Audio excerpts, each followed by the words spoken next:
5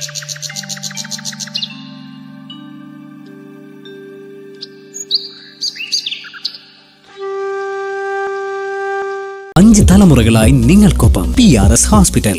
നിലമ്പൂർ തെരഞ്ഞെടുപ്പ് PV അൻവറിന്റെ Waterloo ആവുമോ എന്നുള്ളൊരു സംശയമുണ്ട്. കാരണം ഇന്നലെ വരെ അൻവർ പറഞ്ഞിരുന്നത്, അല്ലെങ്കിൽ ഇന്ന് രാവിലെ വരെ അൻവർ പറഞ്ഞിരുന്നത്, ആര് മത്സരിച്ചാലും, ഏത് കുറ്റിച്ചൂല് മത്സരിച്ചാലും, ഏത് ഭൂതം മത്സരിച്ചാലും, പോത്ത് മത്സരിച്ചാലും, ആര് മത്സരിച്ചാലും ഞാൻ സഹായിക്കും, പിണറായി വിജയനെ കിടത്തുക എന്നുള്ളത് മാത്രമാണ്, അല്ലെങ്കിൽ തോൽപ്പിക്കുക എന്നുള്ളതാണ്, ഈ ഭരണത്തെ ഇറക്കി വിടുക എന്നുള്ളതാണ് മാത്രമാണ് എന്റെ ലക്ഷ്യമെന്ന് PV അൻവർ പറഞ്ഞു. പക്ഷെ അപ്പോഴാണ് ആര്യാടൻ ഷൗക്കത്ത് സ്ഥാനാർത്ഥിയാവാൻ വരാനുള്ള സാധ്യത കോൺഗ്രസ് എടുത്തത്. അപ്പോൾ അതിനു മുമ്പ് തന്നെ ജോയിയെ ഇതിനകത്ത് നിർത്തി, ക്രിസ്ത്യാനികൾ 20% പ്രിയങ്കയുടെ ലോക്സഭാ മണ്ഡലത്തിൽ ഒരു ക്രിസ്ത്യാനിയും ഇല്ല, അതുകൊണ്ട് ക്രിസ്ത്യാനിയെ എടുക്കണം എന്ന് പറഞ്ഞ് ജോയിയും കൂടെ ഇങ്ങനെ ഇടിച്ചിടിച്ച് നിൽക്കും. അപ്പൊ ജോയി പറഞ്ഞു എനിക്ക് തന്നാൽ എടുക്കാന്നൊക്കെ പറഞ്ഞ് ജോയി ഒരു ജെന്റിൽമാൻഷിപ്പ് കളിക്കുന്നു. അപ്പോഴാണ് അൻവർ ഇങ്ങനെ ഒരു പുതിയ സംവിധാനം വന്നത്. അൻവറിനെ സംബന്ധിച്ചിടത്തോളം നേരത്തെ ഒരു പാർട്ടി ഉണ്ടാക്കി, ആ പാർട്ടിയെ എടുത്തില്ല. അത് കഴിഞ്ഞ് തൃണമൂൽ കോൺഗ്രസിൽ ചേർന്നു. തൃണമൂൽ കോൺഗ്രസിൽ ചേർന്നപ്പോൾ തൃണമൂൽ കോൺഗ്രസ് നാഷണൽ ലെവലിൽ കോൺഗ്രസുമാർ തല്ലാണ്, ബംഗാളിലും വലിയ ശത്രുതയിലാണ്. അതുകൊണ്ട് അവിടെ അവരെ എടുക്കുന്നില്ല. അപ്പൊ പുതിയ പാർട്ടി വീണ്ടും ഉണ്ടാക്കിയാൽ എടുക്കാമെന്നൊക്കെ പറഞ്ഞ് UDFന്റെ പ്രവേശനവുമായി ബന്ധപ്പെടുത്തി PV അൻവർ അങ്ങനെ നിൽക്കുകയാണ്. ആ നിൽക്കുന്ന സമയത്താണ് പെട്ടെന്ന് നിലമ്പൂർ തെരഞ്ഞെടുപ്പ്. ശരിക്കും പറഞ്ഞാൽ PV അൻവർ രാജിവെച്ചതാണ് ഈ തെരഞ്ഞെടുപ്പിലേക്ക് പോയത്, അത് വേറെ കാര്യം. പക്ഷെ ഒരു വർഷമൊക്കെ ഉള്ളപ്പോൾ തെരഞ്ഞെടുപ്പ് നടത്തണോ വേണ്ട എന്നുള്ളതും തെരഞ്ഞെടുപ്പ് കമ്മീഷൻ ആലോചിക്കണം. എന്തോരം ചെലവാണ്, എത്ര മാൻ പവറാണ്, എത്രയും മണിയാണ് പോകുന്നത്. ഒരു വർഷമൊക്കെ ഉണ്ടെങ്കിൽ 2 വർഷത്തിന് താഴെയാണെങ്കിൽ തെരഞ്ഞെടുപ്പ് ഒന്നും നടത്തേണ്ട കാര്യമില്ല. അപ്പൊ അത് വളരെ പ്രധാനപ്പെട്ട കാര്യമാണ്. ഈ കാല് മാറ്റം എന്നൊക്കെ പറഞ്ഞ്, അല്ലെങ്കിൽ കാല് മാറിയാലും അവർക്ക് പാർട്ടി തന്നെ, ഒരു പാർട്ടിയിൽ നിന്ന് ഒരാൾ മാറിപ്പോയാലും അദ്ദേഹത്തിന് പുതിയ MLA സ്ഥാനം നഷ്ടപ്പെടാത്ത രീതിയിലൊക്കെ നമ്മുടെ നിയമമൊക്കെ മാറ്റേണ്ട കാലമായി. ഇപ്പൊ PV അൻവർ CPM ന്ന് വിട്ടുപോയി, സ്വതന്ത്രനായിരുന്നു, വിട്ടുപോയെങ്കിൽ അയാൾ MLA സ്ഥാനം, അദ്ദേഹത്തിന്റെ MLA സ്ഥാനം കളയുണ്ടായിരുന്നു. ഇലക്ഷൻ കമ്മീഷൻ പറ്റിയതുകൊണ്ടാണ് കളഞ്ഞത്. ധാർമ്മികതയൊന്നുമില്ല. MLA സ്ഥാനം എല്ലാവരും ജയിച്ചു എന്ന് പറയാം, ഒരു പാർട്ടിയിൽ നിന്നാണ് ജയിച്ചു, ശരി. പക്ഷെ സ്വതന്ത്രമായിരുന്നല്ലോ, വേണമെങ്കിൽ അതൊക്കെ ഇലക്ഷൻ കമ്മീഷൻ അനുവദിച്ചു കൊടുക്കണമായിരുന്നു. അത് നടന്നില്ല. എന്തായാലും അദ്ദേഹം രാജിവെച്ചു. ഒരു തെരഞ്ഞെടുപ്പ് വന്നു. BJP വലിയ താല്പര്യം കാണിക്കുന്നില്ല, ആര്യാടൻ ഷൗക്കത്തിന് കൊടുക്കുന്നില്ല. കൊടുത്താൽ PV അൻവർ കാണുന്ന ഒരു അപകടമുണ്ട്. അതാണ് വളരെ രസകരമായ പൊളിറ്റിക്സ്. ആര്യാടൻ ഷൗക്കത്തിന് കൊടുത്താൽ അടുത്ത ഒന്നോ വർഷത്തിന് കഴിയുമ്പോൾ ഇവിടെ ജനറൽ തെരഞ്ഞെടുപ്പ് വരും. ഇപ്പൊ UDFന് അനുകൂലമായ ഒരു ട്രെൻഡ് ഉണ്ടെന്നാണ് എല്ലാവരും വിശ്വസിക്കുന്നത്.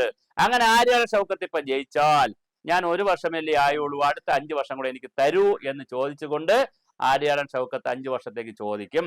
ഇനി 5 വർഷം കൂടി ആര്യാടൻ ഷൗക്കത്ത് ജയിച്ചാൽ, അടുത്ത UDF ഭരണം വരികയും ചെയ്താൽ, സ്വാഭാവികമായിട്ട് ആര്യാടൻ മുഹമ്മദിന്റെ അച്ഛന്റെ ഒരു പിതൃത്വമൊക്കെ വെച്ചും ആര്യാടൻ ഷൗക്കത്തിന്റെ ഈ കലാ സാംസ്കാരിക സാഹിത്യ സമിതി എന്നൊക്കെ പറഞ്ഞ് വെച്ചിട്ട് ഒരു മന്ത്രി വല്ലതും ആകുമോ? അങ്ങനെ ഇപ്രാവശ്യവും ജയിച്ച് അടുത്ത പ്രാവശ്യവും കൂടെ ജയിച്ച് മന്ത്രിയായാൽ പിന്നെ 1980 മുതൽ 2016 വരെ ആര്യാടൻ മുഹമ്മദ് നിലമ്പൂർ കൊണ്ടു നടന്നതുപോലെ ആര്യാടൻ ഷൗക്കത്ത് കയ്യിലെ നെല്ലിക്ക പോലെ ആര് കൊണ്ടു നടക്കും? ആര്യാടൻ ഷൗക്കത്ത് കൊണ്ടു നടക്കും. ഇത് നന്നായി അറിയാവുന്ന ആളാണ് PV അൻവർ.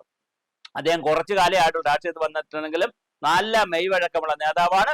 അദ്ദേഹം ഇത് കണ്ടുപിടിച്ചിട്ടുണ്ട്. അതുകൊണ്ട് ജോയി വന്നാൽ തന്റെ ഒരു ബിനാമി എന്നുള്ളത് പോലെയോ, അല്ലെങ്കിൽ താൻ നിർദ്ദേശിച്ചത് ജോയിയോട് പറയാം, ജോയി അടുത്ത തെരഞ്ഞെടുപ്പിൽ മത്സരിക്കരുത്, ഞാൻ മത്സരിക്കും എന്ന് PV അൻവറിന് പറയാൻ പറ്റും. പക്ഷെ ഇത് ആര്യാടൻ ഷൗക്കത്ത് ജയിക്കുകയും ആര്യാടൻ ഷൗക്കത്തിന് അടുത്ത പ്രാവശ്യം സീറ്റ് കൊടുക്കാതിരിക്കാൻ, കളിക്കാൻ പറ്റാതിരിക്കുകയും ചെയ്താൽ അൻവറിനെ സംബന്ധിച്ചിടത്തോളം നിലമ്പൂർ എന്ന് പറയുന്നത് വലിയൊരു പ്രതിസന്ധിയിലേക്ക് പോകും. അതുകൊണ്ട് ഇത് മനസ്സിലാക്കിയിട്ടാണ് PV അൻവർ ഇന്നലെ വൈകുന്നേരം വരെയുള്ള നിലപാട് ഇന്ന് രാവിലെ മാറ്റിയത്. ഇപ്പൊ അദ്ദേഹം പറയുന്നത് നമുക്ക് നോക്കാം, കാത്തിരുന്ന് കാണാം, റിസ്ക് ഉണ്ട്, ആര്യാടൻ ഷൗക്കത്തിനെ മത്സരിപ്പിച്ചാൽ റിസ്ക് ഉണ്ട് എന്നുള്ള നിലയിൽ കാലുമാറ്റത്തിലേക്ക് വാക്കിന്റെ മാറ്റത്തിലേക്ക് വന്നിരിക്കുന്നു? PV അൻവർ വന്നിരിക്കുന്നു. അപ്പൊ PV അൻവറിന്റെ നിലനിൽപ്പിന്റെ രാഷ്ട്രീയമാണ്. UDF തോറ്റാൽ പിന്നെ PV അൻവർ പറയുന്നതിനകത്ത് വല്ല കാര്യമുണ്ടോ? മാത്രമല്ല PV അൻവറിന്റെ പൊളിറ്റിക്കൽ കരിയറും പൊളിറ്റിക്കൽ ഗ്രാഫും ബിഗ് സീറോ ആയി മാറും എന്ന് മറ്റാരെക്കാളും അറിയാമെന്നുള്ളത് PV അൻവറിനാണ്. അപ്പൊ PV അൻവറിന് ഇപ്പോൾ കോൺഗ്രസിനെ UDFനെ ജയിപ്പിച്ചെടുക്കുകയും വേണം, തന്റെ സീറ്റ് അടുത്ത തെരഞ്ഞെടുപ്പിലേക്ക് നിലനിർത്തുകയും വേണം. ഇത് ഇരട്ട ദൗത്യമാണുള്ളത്, ഇരട്ട പ്രഹരമാണ് പുള്ളിയുടെ പുറത്ത് കിടക്കുന്നത്. വലിയ പ്രതിസന്ധിയാണ്. ഇപ്പോൾ വേണ്ടാത്ത ഒരു ചെറിയ ആളിനെ ജയിപ്പിച്ചെടുക്കുകയും വേണം, ആ ആൾ അടുത്ത തെരഞ്ഞെടുപ്പിൽ ക്ലെയിം വയ്ക്കുകയും ചെയ്യരുത്. ക്ലെയിം വെച്ചാൽ പിന്നെ പുള്ളിക്കില്ലല്ലോ ക്ലെയിം. അപ്പൊ ക്ലെയിം വയ്ക്കാതെ അടുത്തലേക്ക് മത്സരിക്കണം.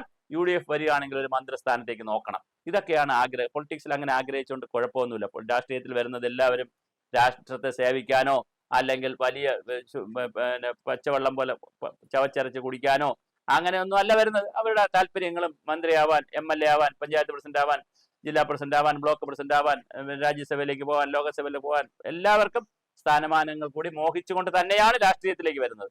അപ്പൊ PV അൻവർ വന്നതോ പറഞ്ഞതോ നിന്നതോ ഒന്നും വിഷയമല്ല. പക്ഷെ അൻവർ ഇപ്പൊ ചെന്ന് പെട്ടിരിക്കുന്നത് ഒരു വല്ലാത്ത ഒരു പ്രതിസന്ധിയിലാണ്. ഒരു വശത്ത് LDF ഇറങ്ങുകയും ചെയ്തു, UDF കയറിയിട്ടില്ല, അതിന്റെ ഒരു പ്രതിസന്ധിയുണ്ട്.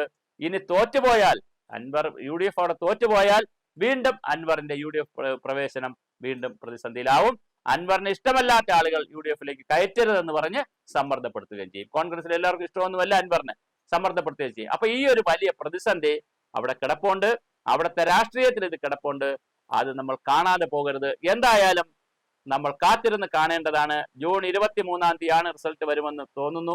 അങ്ങനെ വന്നാൽ അന്ന് വൈകുന്നേരം നമുക്കറിയാം, അല്ലെങ്കിൽ രാവിലെ ഇലക്ട്രോണിക് ആയതുകൊണ്ട് രാവിലെ തന്നെ അറിയാം ആരാണ് അവിടെ UDF ആയിട്ട് ജയിക്കുക. സ്ഥാനാർത്ഥിത്വം 2 ദിവസത്തിനകത്ത് ഇന്ന് രണ്ട് ചിലപ്പോൾ പ്രഖ്യാപിക്കും. അങ്ങനെയാണെങ്കിൽ അത് പെട്ടെന്ന് അറിയാൻ പറ്റും. BJP മത്സരിക്കുമോ എന്നുള്ളത് നമുക്കറിയില്ല. എന്തായാലും നമ്മുടെ നല്ല മഴയുമുണ്ട് പുറത്ത്. നമ്മുടെ PV അൻവറിന്റെ വാട്ടർലൂ ആവാതിരിക്കട്ടെ ഈ നിലമ്പൂരിലെ ഉപതെരഞ്ഞെടുപ്പ്.